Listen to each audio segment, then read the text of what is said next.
What's up, everybody? I'm Marcus. I'm Ryan. And together we are the Northwest Sports Fanatics. Today we just want to give an NBA Finals recap. The Heat, took home the championship for the second straight year. Their third final appearance in 3 years with a 95-88 victory over the four-time champion San Antonio Spurs to win the NBA Finals 4-3 in 7 games.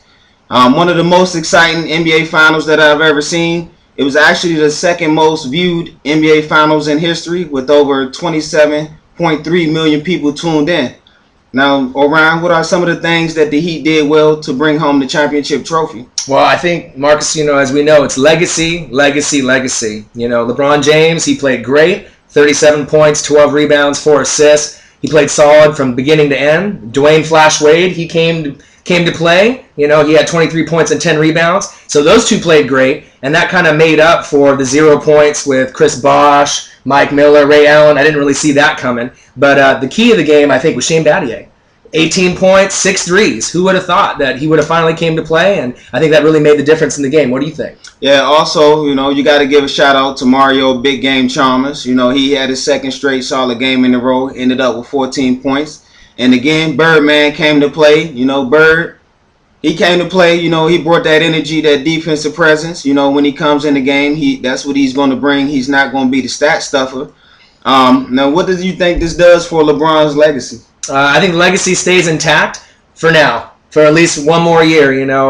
Haters are going to hate, but greatness lives on forever. And he really proved it. And whether you love him or you hate him, whether LeBron James or the Heat in general, he proved that he is the best player on the planet, and the Heat are the best team in 2013. Well, 4 MVPs, 2 Finals MVPs, 2 rings, 2 gold medals. I mean, what more do y'all want from that man? Get that man his props and let him continue to be the great player that he is, and we all are witnesses. Now, for the Spurs, what are some of the things that they didn't do well to win the championship? I think in the last video we covered role players. That was the number one key. Danny Green, Gary Neal, Manu Ginobili. I figured they needed about 40 points combined. They only hit 28. And Manu Ginobili, he played good, but those 2 key turnovers at the end of the game, that was the killer for them. And after they had those turnovers, it was a wrap. Yeah, for me, Tim, the big fundamental, the GOAT, greatest power forward of all time. He had another solid game, of course. He did miss a crucial shot at the end of the game there. He still ended up with 24 and 12. For them to win, Parker needed to be efficient, which he wasn't. He was only 3 for 12, 10 points. And that's not going to cut it in Game 7, man. I don't care who you're going against. And for me, one of the things I took away from this finals is Kawhi Leonard. Yeah. I heart you, bro. I heart you.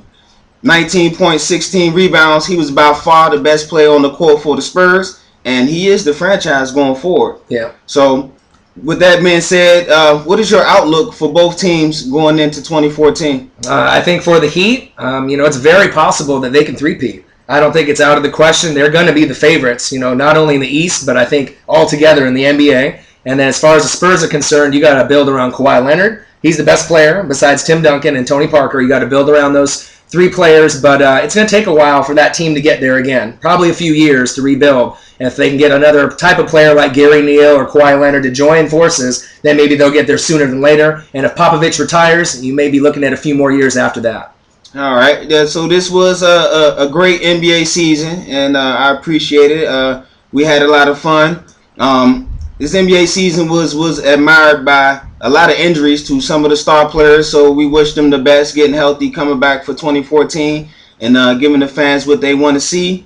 You can follow me on Twitter, Marcus Hill _NWSF. And Orion _NWSF. Also, like our Facebook page, facebook.com/Northwest Sports Fanatics. We also want to thank our sponsors on Facebook and everyone that's supporting us. All right, we also want to give a shout out to Banner Bob at Sign Shack. Thanks for the good banner. We'll be back soon. Yep, we're going to be doing a little recap of the college players as we're moving forward into the draft. So we're going to have a little mock draft for you guys in a couple days, so stay tuned for that. Yeah, our first Northwest Sports Fanatics NBA mock draft. I'm excited for it. Northwest Sports Fanatics, we want to say thank you guys for the love and support, and we'll be right back at you guys soon. Northwest Sports Fanatics.